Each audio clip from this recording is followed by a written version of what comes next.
Hello, everybody, and welcome to Hash Rate. My guest today is Bob Wold of Subnet 63 and Subnet 48. Hello, Bob. How you doing? Hey, Mark. It's great to be here. Thanks for having me. I'm doing great. So thank you for coming on. So the big news, and a lot of people in the Bittensor space know this, but for those who don't know it, Subnet 48 is launching real working quantum computers on Bittensor. So that means the public can come in and load up their little quantum programs. You guys call them circuits, I'm told, and run them like AWS, right? So I can get access to real quantum computers. This is cool as hell. Totally. Yeah, that's right. So this fall, 2025, we are launching that on, like you say, Subnet 48. We also have Subnet 63 out there, which is sort of like exposing the innovation network on Bittensor to quantum in like more algorithmic ways. But yeah, we're super excited about 48 and bringing actual quantum computers onto this innovation ecosystem. So my introduction to you guys was when you launched 63, right? The subnet was called Quantum. Mm-hmm. So, and you guys didn't dock yourselves initially, right? So we didn't know who you were. And there have been some attempts to sort of launch like meme subnets that weren't real, right? So it says Quantum, but like, is it really Quantum? We don't really know, right? And so there was some suspicion there. And then there were some people who were just like, oh my God, this is the best subnet ever. It's going to take over all of Bittensor. Like, no, but nobody really knew, right? So, and I went and read up on it. And sort of my initial impression was, and what I read was basically there are these quantum emulators, not real quantum computers, but emulators for testing quantum circuits, which are sort of the, what programs are called in the quantum universe. And there was an IBM emulator. And so the idea was that the miners would load up the IBM emulator and serve that up to this network and people could test their quantum stuff. Is that basically correct? Yeah, totally. So Subnet 63, you're right. We did this totally, anonymously, which to a large extent was to kind of like protect us because quantum is like a very like high credential, very persnickety, very, Yeah. It's very highbrow.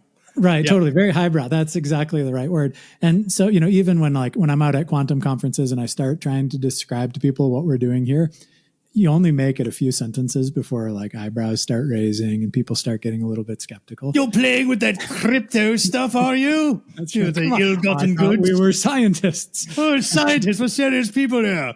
How dare you roll in the muck with those types? Yeah. So, okay. So but people used to do that. People used to sniff their nose up at the internet. Like I was there in the early days and they were like, honestly, for like about 4 or 5 years, it was like, internet, what is that? Totally. It's ghetto, right? So it happens every time there's a new innovation. And so, but what you said is right on. So we sort of said like, okay, we want to start exposing this network to quantum. This network is a bunch of people that have been doing AI innovation. They're really good at spinning up like HPC clusters and figuring out how to do like the tokenomics and figure out how much can I spend on a miner versus how much emission am I getting. And so we said, okay, simulation. Simulation is the area where we can sort of like start putting our toe into the water and testing out this Bittensor community and saying, how hard is it to get them to come up on quantum? And so we started with this challenge. They're called peaked circuits. They're from like, arguably the most popular personality in quantum, Scott Aronson. At least he's like top 3. I don't know. He'd probably say he isn't the top personality. Yep. He's also very like practical and skeptical about quantum computing, which is always refreshing also. But he invented these circuits, which were essentially designed to prove that a quantum computer was doing something. So one of the funny challenges is like, if you have this infinitely complex thing that can solve problems far harder than anything else we can solve, how do you know if you solved it right? And so there aren't that many problems where like they're classically verifiable, but they require a quantum computer to do them. And so he invented these problems called peaked circuits just with the purpose of making something that's very easy to verify because you sort of hide the secret message inside of the circuit, but very hard to execute. And so on this, we essentially give a default miner, which is just IBM's Qiskit. Qiskit's their quantum framework simulator. And validators generate these ever-increasing circuits, these peaked circuits, and the miners are responsible to try to go and solve them. If they get the right answer, they get a reward. And if they get the wrong answer, they eventually get deregged. The miners, so let me just, so the emulation, the quantum emulators, they are on classical computers. So, right. So they they just take a lot longer to do what a quantum computer do. Is that correct? Yeah, that's essentially right. Yeah. So a lot of times people sort of get confused by this. It's even more confusing if you go and talk to like a PhD student in quantum computing, because you'll be like, what do you use to execute your circuits? And they're like, a whiteboard. What do you use? Right? It's math. It's like you draw these logic diagrams, just like in classical computer science, we have logical circuits. Like you would have learned that in like early computer science, where it's like AND gates and OR gates and XOR gates. They have the exact equivalent for quantum, except they're quantum operations. And so that's essentially the code that we're writing today is circuits. They're a series of operations laid out across qubits, and you can logically solve them using pen and paper. But as they grow in complexity, it becomes harder and harder to solve them, and until classical computers can't. And so that is the point with these peaked circuits, is like every time you increase the number of qubits, that's essentially the size of the quantum computer that you're simulating, it doubles the complexity of solving the problem. And so the rewards also grow exponentially. So if you can do a 39 qubit instead of a 38 qubit, you get twice as much reward. And how many qubits does what's the top number of qubits that the emulators can handle right now? Is it 39? Well, okay, so it gets a little bit weirdly complicated. So they have different kinds of simulators, and that's one of the innovations miners have done on Subnet 63, the Quantum Innovate subnet, is we put them just with this default simulator from IBM Qiskit. By default, it uses a thing called state vector, which simulates perfectly. Unfortunately, it requires 2 to the n bytes of memory, where like n is the number of qubits. So, so you can 35 qubits is practical to simulate on a laptop. 40 is not practical even with, a supercompute node. Right? Wow. And so what miners have sort of figured out is like, hey, if I go from double precision down to single precision, and then I can do state vector further, or if I stop doing state vector, which does a nearly perfect simulation, and instead use like a tensor network simulator or an MPS simulator, then I can sort of I lose accuracy, but I can go a lot bigger. So then can I find the answer in the less accurate simulation, right? This is sort of the tuning that miners are doing on that subnet today. Okay. I was wondering, I was kind of wondering what the competition was, so now you've described like sort of the equivalent of adjusting weights in an AI network. That's what this is in your universe, adjusting these parameters in the quantum emulation.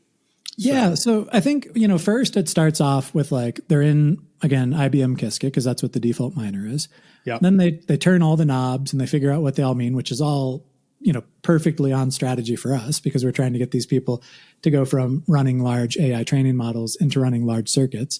And then they sort of say, okay, well, I've exhausted what I can get out of IBM Qiskit. What other simulators are out there? Well, let me replace that with some other commercial off the shelf or some other open source simulators. In one of our problems, which was not the peaked circuit, we have multiple challenges. We actually had a miner figure out how to simplify the circuit. So we generate this complex circuit. He pre-processes the circuit, simplifies the like complex gates that are really hard to simulate, and converts them into like non-complex gates that are much easier to simulate, and then runs through it and could go really big. And he basically broke the challenge. We had to retire the challenge because that innovation made it so trivial to simulate. Wow. So this is amazing. So this is this is really the reason, or one of the reasons, why you got into Bittensor, because you realized that this brain power is just sort of floating around out there. If you motivated it, if you incentivized it properly, it would start coming to you to start earning coin. Right? Is that basically why you're here? Yeah, that's exactly right. So if you go back to other fields, you can see examples where, like, the more brains you get on something, the faster the innovation goes. Like, are you familiar with AlexNet? I think back in like 2012, there was this not. So it was a great AI model that kind of blew things out of the water in terms of like image classification. And everybody thought it was amazing. It was open sourced. The community starts going at it. And in the 7 years since, we've seen models that now get like the exact same performance with 44 times less compute required. And so it's like, well, like that was in 2012, that was shockingly innovative, like to be able to get those results. And now we can do it 44 times more efficiently. How does that work out? Well, it works out because like you've democratized it. You put more smart brains from adjacent fields. You show them something is possible. They see the competitors doing something a little bit better, so they're motivated to do something better. With Bittensor, you basically get to like do that on steroids because you give them like, you know, a bundle of cash in the form of your subnet's alpha token, which immediately translates into TAO when they get it right, right? Yeah, no, that's, I think I think you're doing a very smart thing. And I think, you know, the people that you're running into that are sort of sniffing up their nose going, you know, how dare you go to the crypto world? Like, this isn't really, I mean, it is crypto, but it's also not really crypto like we've seen before in any way. It's actually a very new and different kind of, you know, approach and thing, which all of us in the Bittensor universe understand, but the world at large has not yet kind of grokked yet. So let's talk a little bit about you guys, because you're very well known and very highly respected. Who are you? Where did you come from? And tell us a little bit about quantum rings and the stuff you were doing before this. Yeah, right. So, you're making me blush. You're probably overselling me a little bit here. Well, I went and looked you up, so I know you're legit. It's not a meme coin. Totally. Well, so, I come from actually an adjacent field. Up until about 3 years ago, I had spent 25 years of my life not in quantum. I'd kind of grown up in different deep tech areas, productizing different kinds of frontier technologies into commercial offerings that add value. 3 years ago, pivoted really hard into quantum because we sort of saw the future that could unfold if this technology were to become, fulfilling of all the promise that it has. I mean, essentially, like to sort of like, I'll come back to introductions here, but to sort of like set the tone for why we stepped into quantum or why I stepped into quantum.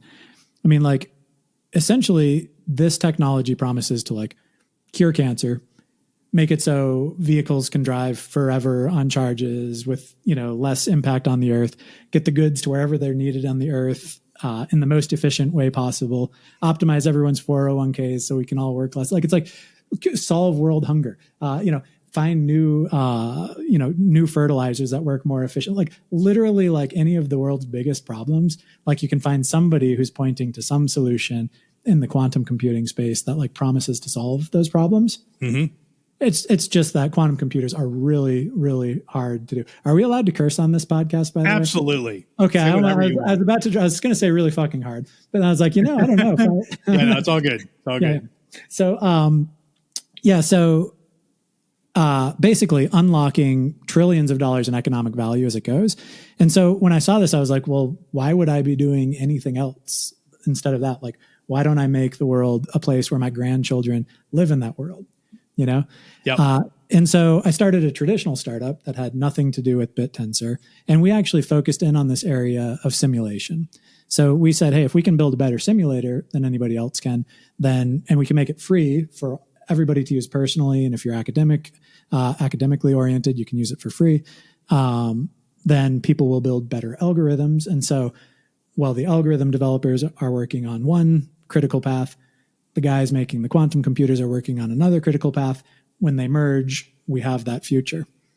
Then we came across this Bittensor stuff and we were like, oh, you mean there's like an entire ecosystem dedicated to like decentralizing the invention and the evolution of technologies. And not only that, but like it pays the innovators to innovate. Yeah. Like, I mean, like you couldn't even make that up. Like, I don't even know how they dreamed this thing up, right? Like what a cool idea. Yeah. And so, so prior to this, we looked like a really classic early stage startup. We had raised $1.6 million in, traditional VC, California-based, Midwest-based, had a team of about 6 people bursting during summer because we'd take on interns, a few thousand users, using the simulation, executing a few million circuits, kind of on track to be doing the stuff that felt right for an early stage startup. But then when we started dabbling in Bittensor, things sort of went, and vertical. Vertical. Yeah. And it's crazy.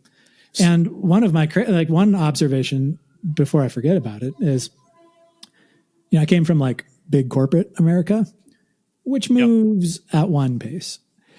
And then stepped into the startup and it's like, okay, well, now we're moving at a totally different pace. Like this is fast.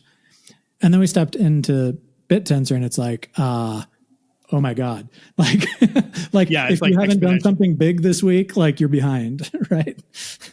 Yeah, it's very difficult to keep up with absolutely everything going on in the Bittensor space. That's all I do. And God help me when we have more than 128 subnets. I didn't even know. Like it's gonna take. I'm going to need a quantum version of me in multiple universes to analyze all the stuff that's going on. But one of the cool things is that, like in its core, like I'm just getting to know Bittensor, essentially. But at its core, innovation is coded into it. But there's this whole surrounding ecosystem that is like creating additional value on top of it. Like even things like this podcast. Like how do people who are outside of Bittensor learn that there's a quantum subnet? Well, because somebody, found the opportunity to create a podcast and like can sort of like make the sidecar innovation on top of the core innovation ecosystem. I think you're going to find people are doing like, the equivalents of like Crunchbases. You're going to find people that are doing like the equivalents of, all kinds of different analogous things in the classical markets on Bittensor as the ecosystem starts to grow. Yeah. Altucher actually just launched a thing called TAO Daily. I don't know if you've seen this. No, I haven't. It's great. And so it's either Daily TAO or TAOdaily.io, and it's basically TechCrunch, but for it's perfect. Yeah. So that's totally it's good. It's good. He's doing a great job. So I was hoping somebody would do that. That's actually every morning I wake up and I go, well, I check the prices first, then I go there. Nice. Yeah. So you check the prices. So are you a DTAO investor then? Do you go into the alphas? Oh, absolutely. Yeah. So I'm personally, definitely into TAO and DTAO. I've got multiple bets in DTAO, and I've been public about this, but I'm booting up a hedge fund, which I'll be able to talk more about that. But we will be, and the hedge fund is it's part, staking the root, but part DTAO. And the way I'm thinking about it right now is it's like 30% DTAO, 70% root. I want to get to 50-50, but I also have sort of a duty of care. So I want to inch in a little bit more slowly, I think. With my own bags, I'm the opposite. I'm 80% subnets, 20% root staking TAO. And it's been going well. So, yeah. So I will say, like last week, I would have said that's really the only reasonable thing to do. Because, you sort of like look at these subnets and they're all sort of like the alpha price always has like downward pressure. But I actually heard on your podcast last week that somebody had looked at the data and found that like the APYs plus the sell pressure can sort of like lead to like actually profits, even if you see like the downward pressure on the alpha correct price, which is really cool. Yeah. In fact, I almost feel like that should become borderline the way that the charts look on things like TAO stats, because like right now, like essentially the amount of money that goes to paying for quantum computers for Subnet 48 will be like entirely based on how the investors believe or don't believe in the mission, right?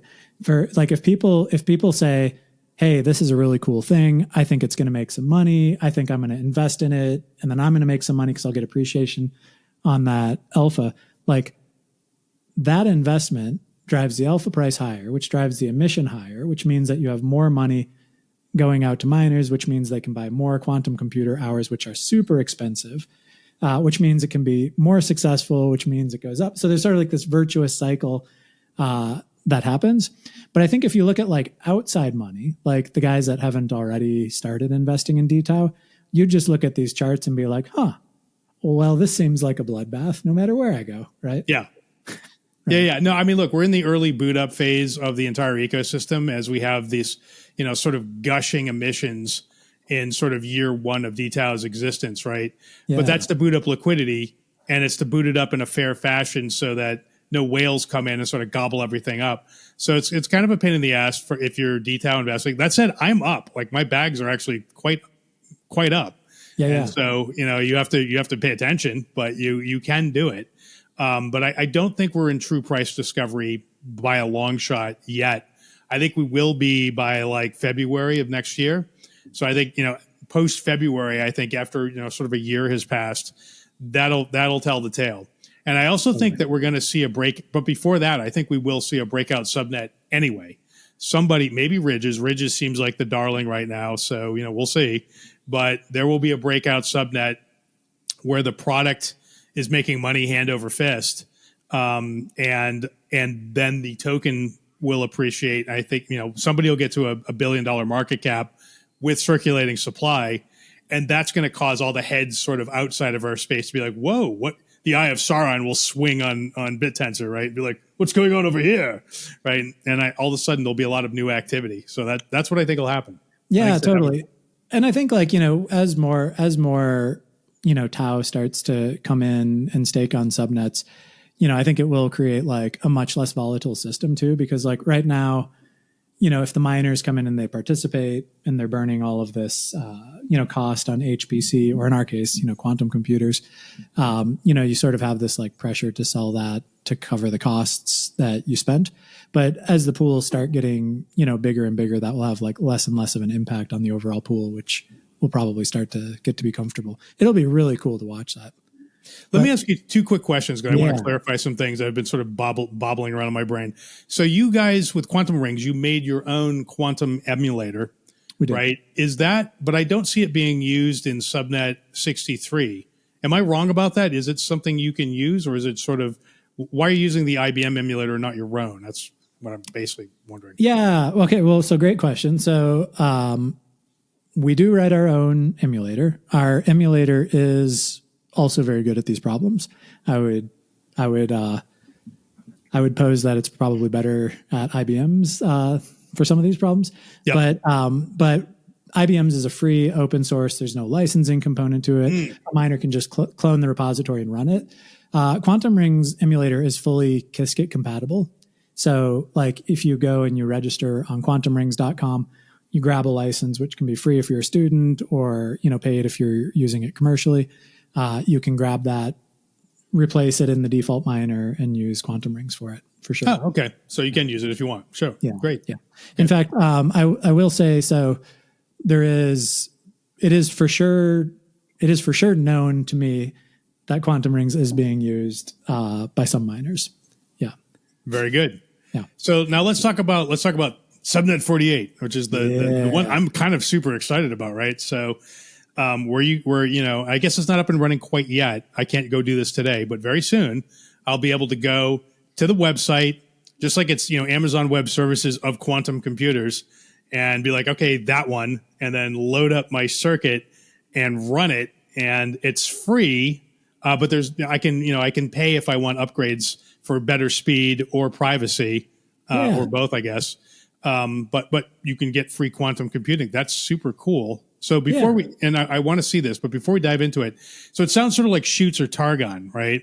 Where, that's the classical computing, or Liam, right? Where you can basically just rent GPU.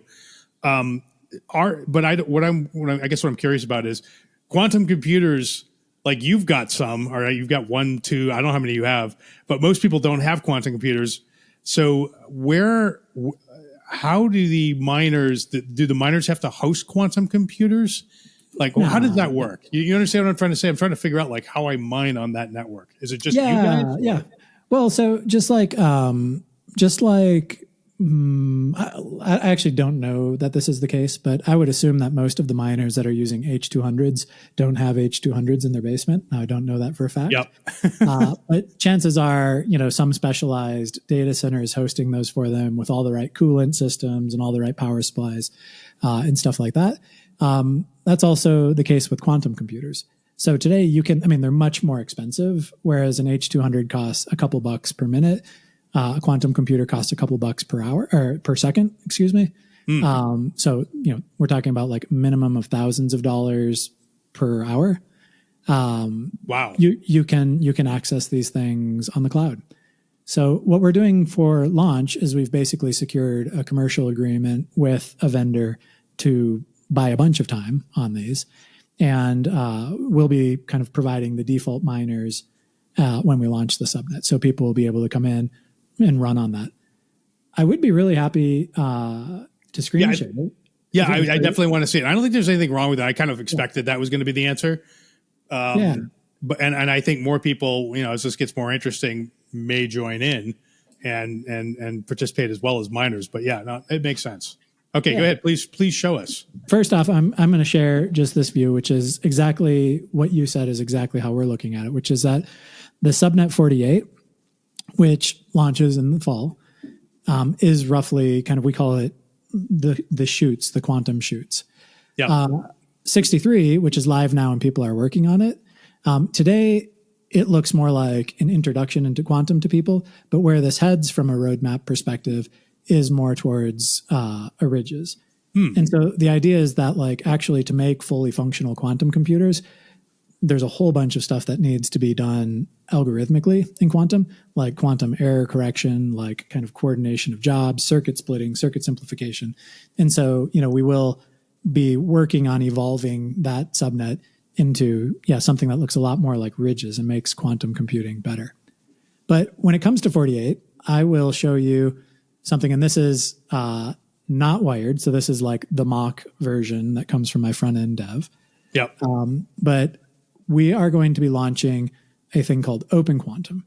Open Quantum will sit on top of Subnet 48, but it hides all of the crypto, right? So this whole idea that like the end user of this thing is not going to be your traditional miner. It's going to be a quantum researcher. It's going to be a student trying to learn.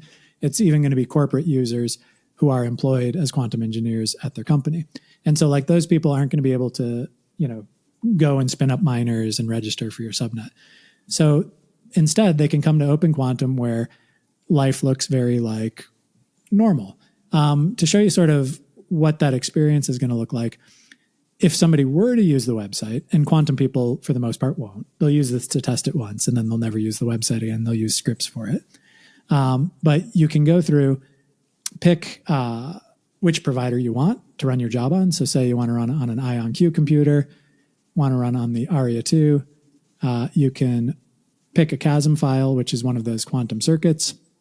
That's the program. That's right. Yeah, okay. That's right. You give it a name. This is a VQE job. You add a little bit of metadata for us. Next, you are talking about the free quantum computing, which is available. Yep. So in order for this to happen, we're taking your circuit and we're putting it out to the miners, which ends up going through the public chain, right? And so we're calling this the public plan and we're making that available for free. We will offer also a path to do private. So if you're worried about protecting the contents of your circuit, you can upgrade for that. Does the circuit probably contains the data to be operated upon, like sort of baked into it? So that is right. Yeah. Yeah. Okay. So the data. So this is for data privacy. If I don't want anyone to see what I'm doing, like the data, or even maybe how I'm doing it, the circuit. Maybe there's some proprietary ideas in there or something.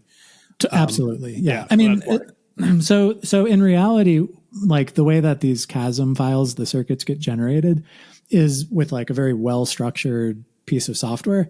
So like, I mean, it's kind of like if you were to take source code, like not the source code, but like the binary that's distributed to you that you install on a computer, it actually does contain a whole bunch of instructions, and you could like open it up and look at those instructions in like assembly, essentially. Yep. It would be really hard to go from that assembly back to like the original IP, right? Yep. It's sort of like compiled down. So that's sort of what a CHASM is. A CHASM is like this. It's like this very granular individual operations on individual qubits, but your IP is in there, and this is a very like high value area. So I think there will be a lot of people that will want to go private, right? Yeah. No, I think now that we have AI, reverse engineering from assembly back into something that's human readable is probably a lot easier. Totally. Yeah. And then the other thing, so we're anticipating that we're anticipating really high demand because essentially, like we're taking one of the world's most expensive resources and just making them freely available through Bittensor. And so we are expecting thousands of bucks per hour. Totally. Yep. Thousands versus free.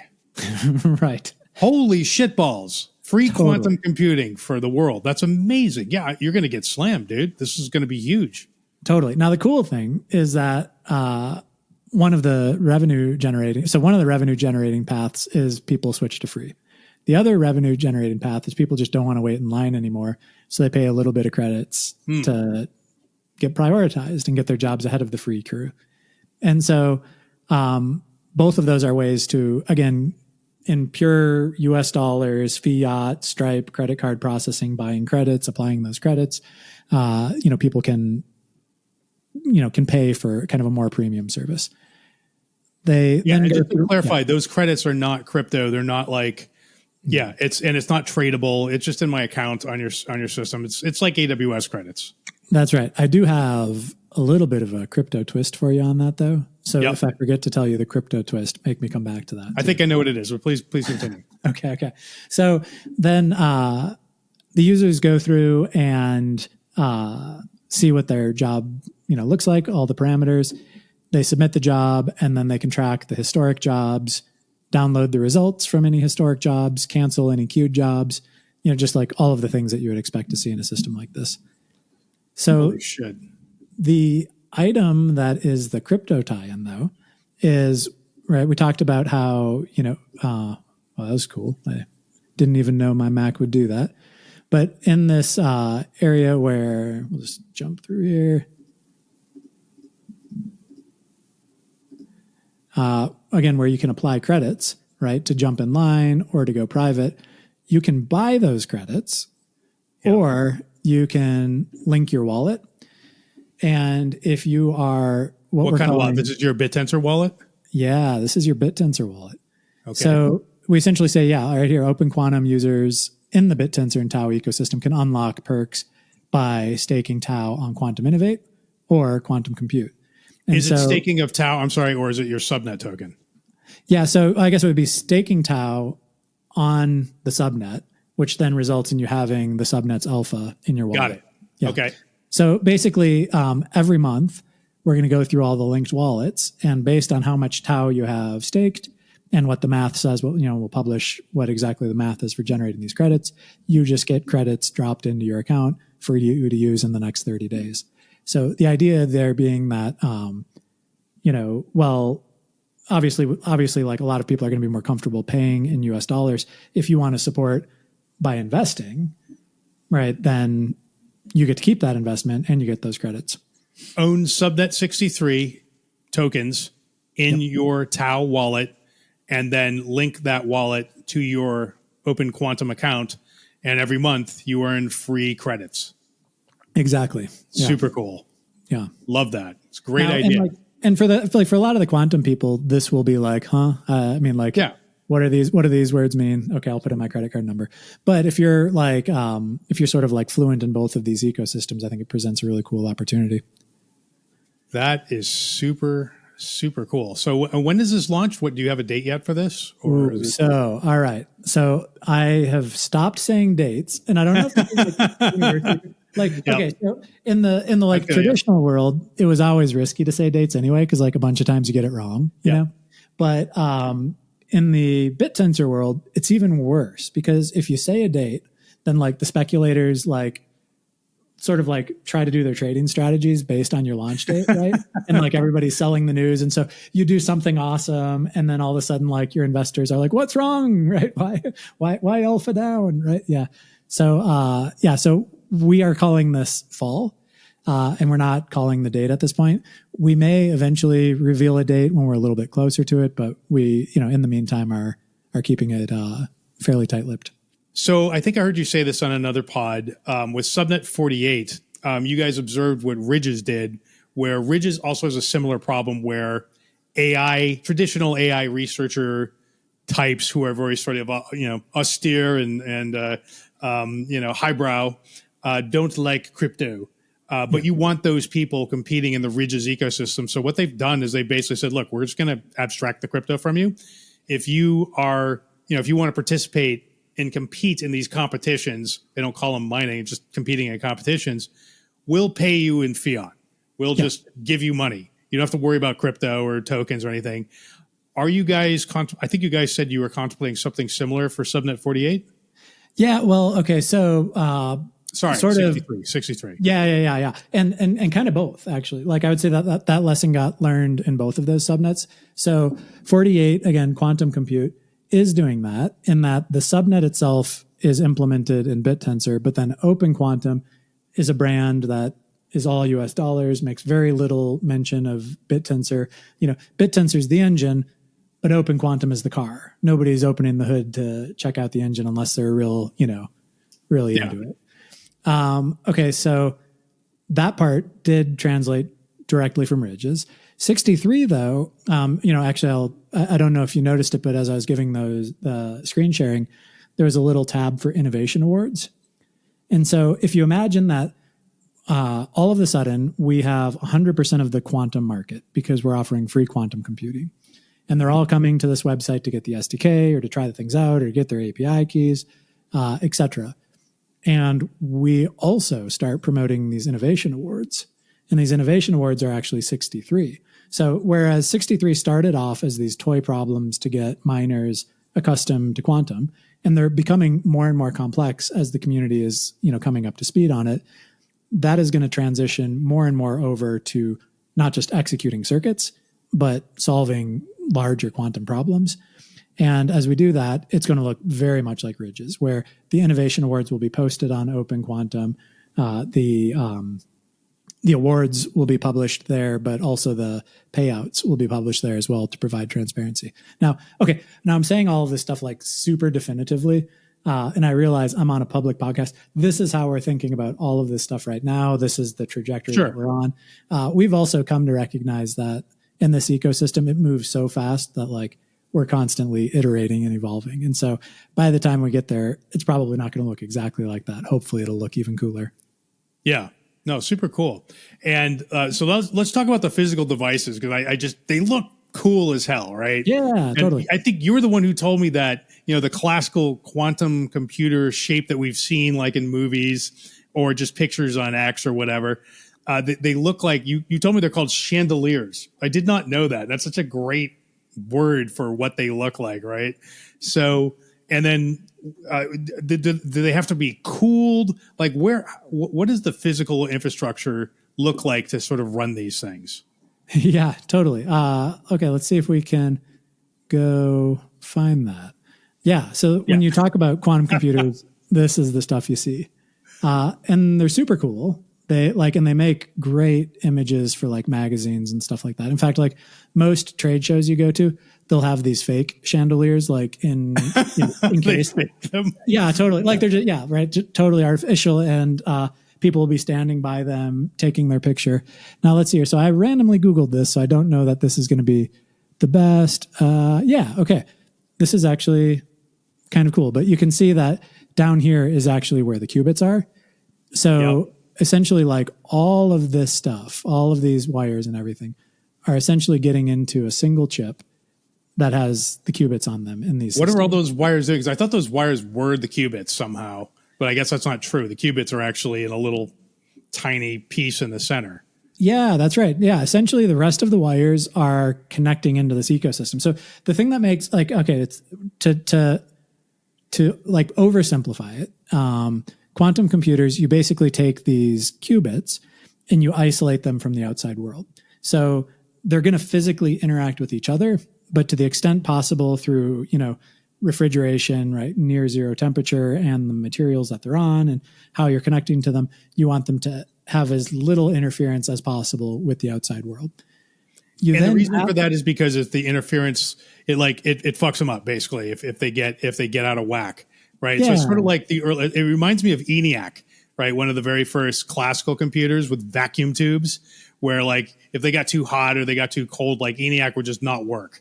Yeah, I mean, actually using the analogies of classical computers is totally right on, because I mean, I don't know, what did IBM mainframe 1950. We're kind of going off script here, right? But Yeah. like, this is what they used to look like, right? Yes. And I mean, those are probably like the good, well-functioning ones. And you'd have to have teams of people running these things. And like, they didn't even use the same, like, they didn't use silicon for their bits, Yes. That's essentially what quantum computers are today. They are the equivalent of this. Very fragile. Very fragile. Yeah, totally. But the nature of what you're trying to do with them is you're essentially trying to isolate those qubits again from the rest of physics, because you are going to encode properties onto them, and then you want them to interact with each other. So it's actually the physical interaction that those qubits have with each other that does the computing. But if they are interfered with from the outside world, then that basically results in noise that makes the answer wrong. And it's actually because of that we have like massive, I mean, it makes quantum computers ridiculously hard to actually produce. So to give some perspective on that, like, okay, these things are scarce, so they have huge wait times. They have giant error rates. They cost tons of money. We talked about the wait times. We talked about the money. You do have to wait hours to days to run on IBM's quantum computer. IBM's quantum computers, after waiting 12 plus hours to run on it, have error rates between 0.1% to 1% per operation. Oh, wow. Not per program, per gate operation. So like that chasm file is going to have thousands of operations. You know that it's going to be error prone. And a huge part of that, like it comes from all different areas. But a lot of that is just like taking that digital instruction and encoding it physically onto the qubit. And so those wires and those chandeliers are basically like the way that you're connecting the digital world into this sort of like, quantum world. Yes. Right. And then, and then we talked about the cost too, but, so paying $5,000 to $15,000 per hour for 0.1 to 1% error rates per operation after waiting hours and hours. It's kind of a crazy world to be living in. Wow. Painful. Yeah. And so, so for that reason though, I mean, and it kind of provides some context also to like, to 48 and like why simulators, like why are simulators so important? If you're a company and you said, okay, there's an estimated $2 trillion market here. I don't want to get disintermediated. So I'm going to spin up a team under my CTO. We're going to hire a couple quantum engineers and we're going to have them start like de-risking this for us, like understand what's possible. They essentially have two work streams that they need to do.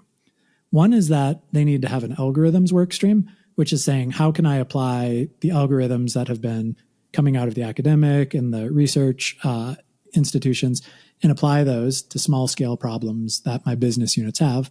But then you also have to have a separate work stream that says, okay, and then quantum computers aren't good enough yet. And so let me try those algorithms. Let me try error corrections on those algorithms. Let me profile them on different quantum computers. And by the way, every time I want to run on a different quantum computer, my procurement department is going to take like 6 to 18 months negotiating with like the IBMs or the IQMs or the IonQs, right, to go and get me access to these things. They try to charge me millions of dollars if I'm a large corporate because they're going to put me on an annual plan instead of an hourly plan. I mean, it's a really brutal spot for people. So the more we can do to ease both the development of algorithms by providing simulation on open quantum and the profiling on real quantum computers and being able to sort of see the trajectory of how things are performing, both of those are going to break through those use cases. Yeah, no, that's amazing. So who are so I know that you're anticipating a lot of researchers using, 63 and 48.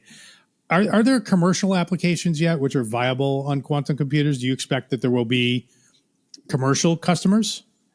Yeah, so there are, but it's sort of like this is one of the funnier questions in the quantum space. And this is also why you're going to get like such funny answers where some people will say like quantum computing is real and it's available today. And other people will be like, 30 years before a quantum computer does any good. And you're in this weird situation where like they are both 100% right. And so, I'm just pulling up another presentation. How very quantum. Yeah, like they're both right and both wrong. Exactly. You are absolutely in the superposition of that information being totally right and totally wrong. So this is a slide from a DARPA meeting that we were at in February of last year. They presented some information I think came out of a Los Alamos research paper, if I'm not mistaken, but it essentially maps out all of the different problems that they had researchers look at and say, what number of qubits are going to be required in order to solve these? And what is the computational size? As in, like, how many operations will it take to solve these problems? Okay, now my designer made this all like nice and qubit tensor labby, and so they removed all the color and made it harder to see. But you can essentially see all of these problems plotted out. Now, the cool thing is this cluster right here. So 10 to the 2 is 100. Right, 100 logical qubits. So that means they have to be error-corrected qubits. They can't be this 0.1 to 1% error rates, but you only need 100 logical qubits.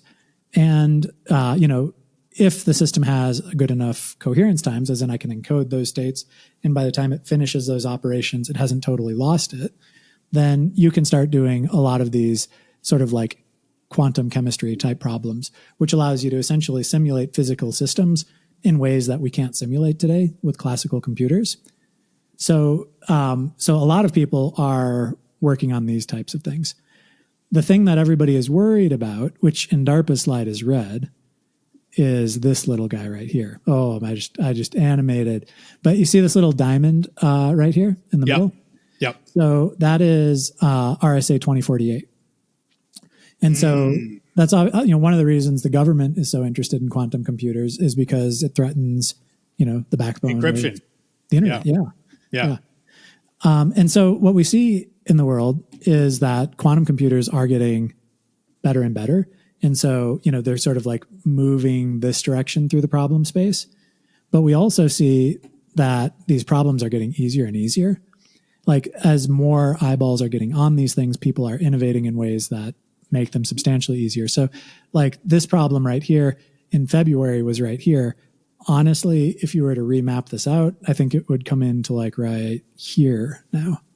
Because there have just been some major innovations in terms of how you build those Shor's algorithm circuits that will solve that for you. Interesting. Is there some chance that AI may blend with quantum to sort of figure out better ways to make quantum circuits that none of us would have ever come up with? And that may start accelerating faster. Is that something you're seeing, or is that not a thing?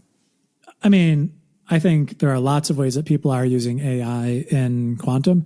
And like a lot of it is like, if you have an algorithm that's a well-known algorithm, AI today can be very effective at making an application of a well-known algorithm. It does come up with some interesting ideas around like creating efficiencies, but a lot of those, it doesn't fully understand it. And so it ends up like getting janky and not working. But I mean, I think there will be a point where AI will help in both of these essentially. Yeah. Well, the other news article I read over the past like week and a half was that Shor's algorithm, I think it was just 6 bits, was cracked by an IBM quantum computer. Yeah. Shor's algorithm obviously is what Bitcoin is based on famously. How worried should we be about Bitcoin in particular? Let's just talk about Bitcoin in particular and Shor's in particular. Yeah. You're neck deep in this quantum world. How worried should we be about Bitcoin being cracked, and what do you think the time horizon looks like for that? Oh man. Best guess. I'll speak in riddles on this one. I'll share some real data and then I'll speak in riddles because I don't want to create any like freakouts in the market or anything like that. Okay, so this right here again was RSA 2048, so 2048 bit. That essentially uses like this methodology where you take 2 prime numbers, multiply them by each other. That was very easy. So those 2 prime numbers are your private key. The product of those becomes your public key. You can share that, and it's just super hard to get back to the 2 original prime factors. But there's only one answer. Like there's not 2. Bitcoin uses elliptical curve encryption, which is more complex, but because it's more complex, they also use a much smaller bit size. So I think it's like I'm gonna botch it, but I think it's like 256 bit, which is way smaller than 2048 bit. But Shor's also has been shown to be directionally effective at elliptical curve encryption. Now, it's not the area that most people are publishing work on, but I think that there should be a challenge, that basically says, hey, instead of waiting for somebody to do this in the dark, let's do it in the light. Yep. Okay, so your thing on 6-bit, quantum computer cracking 6-bit, that is correct, and that's noteworthy because these qubits on this chart need to be good, they call them logical qubits, but very low error rate qubits. And while we've had systems that have had like up to 1,000 qubits, actually, in fact, that's superconducting. But if you get into like trapped ion, where they're literally using lasers to trap individual ions and use those as qubits to compute, they've gotten up to like 2,000-ish qubits. Those qubits are still very high error rate, and so you can't just run Shor's on it. In order to get that 6-bit integer factorized, they would have had to have done a lot of error correction in order to do it. And so, it's a really noteworthy accomplishment because it sort of shows that you can use a physical quantum computer to do it. There's also been, publications that have come out of China showing that they've done up to like 20-bit factorization using a quantum annealer, which is sort of a different corner of quantum computing.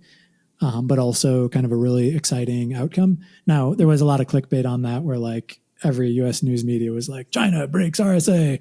Not true. Not true. Yeah. Yep. Your emails are still private. But no, I think that really is like a very legitimate concern.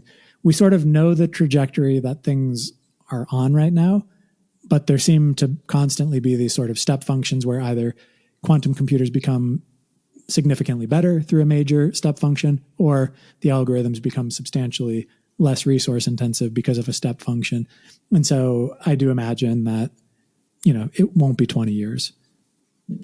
Okay. Gotcha. Now, the other cool thing to think about though is like NIST, the organization, the US federal organization that kind of owns cryptography and the recommendation, about a year ago, put out post-quantum cryptography standards. So you don't need a quantum computer to make encryption that is believed to be quantum safe. And so that's one of the reasons that like, essentially every big IT consulting firm out there sells post-quantum cryptography services. So you can start, taking your key systems and making them quantum proof. Got it. So the idea then of Bitcoin, Bitcoin's got some time.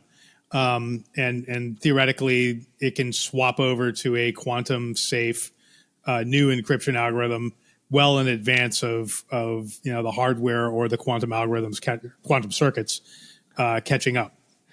That's the idea. In principle, yeah. Now, I think it's going to be a lot more nuanced than that because there's sort of like different kind of cryptography used in different places, and like a lot of these wallets are out there that haven't been touched in like forever, and so it's like. There's another set of problems too, though, which nobody really talks about, which is, it's not enough just to upgrade the cryptography inside of Bitcoin. You actually have to move the coins from the old addresses to the new ones, right? So, totally. And if everyone, given the 10-minute blocks in Bitcoin and the current throughput, if just people moving from old wallets to new quantum safe wallets, if those were the only transactions going on in Bitcoin, which we know they won't be, right? But if those were the only ones, it would take about a year and a half for everybody to just migrate. Yeah, a lot of people don't know that. So and I think maybe the more interesting thing about that is say 20 years from now, or let's be a little bit more ambitious. 10 years from now, they've got this figured out and they're coming for it. They're going to start unlocking. Everybody starts moving. Everybody that does it moves their coins in a year and a half, and they're safe. Well, there's so much in dormant wallets. What if somebody just goes and grabs those dormant wallets that didn't? Yeah, Satoshi's. The biggest dormant wallet is Satoshi's wallet, right? So totally. And like, okay, so like if you figured this out and you've already cracked this with quantum computers, you're going for small wallets first, right? But if somebody say somebody were to like crack Satoshi's wallet, and then migrate it and then liquidate it. You know, like there are some crazy scenarios that you could imagine happening. Now, yeah, that would cause mass panic. So yeah, if Satoshi's wallet comes out, opens up out of nowhere. Yeah, so that's the conundrum, right? Like if Satoshi still has control of his wallet and is still alive, does he migrate? If he does migrate, it's like, oh my God, Satoshi's still alive, right? And then the hunt begins for him, right? If he doesn't migrate, then his coins are gone, and that causes mass panic. So it's not a good situation one way or the other. Turns out it's just some kid who lost his wallet forever ago when his mom threw away his computer or something. Well, but I do want to go back and say, because I sort of said it ahead of time, but I'll sort of doubly say it.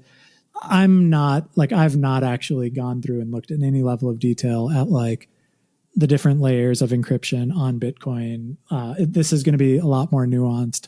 Not all types of encryption are being threatened. Only certain types of, public key encryption are being threatened. And so, my aim is definitely not to create doomsday scenarios or anything like that. It's more to just say we should probably watch it and try to attack it from as white hat of a place as we can so that we can see the trajectory that it's on. Yeah, of course. And thank you so much for entertaining my silly questions. Very much appreciated. Yeah. So, Bob, this has been awesome. Is there anything we should have covered that we didn't? I don't know that there is. I mean, I think it's been a pleasure. It's crazy that we just spent an hour talking together, because this was just like a conversation with an old friend, as opposed to going in and getting totally grilled on your business. But it's been a pleasure and really fun being on the show. Well, I like to make these things fun if I can, right? Because if we're not entertained, nobody else is going to be entertained. So, we want to make it informative, but we want it to be fun as well. So thank you once again, Bob, for spending some time with us. My name is Mark Jeffrey. This has been Hash Rate. We'll see you all next time.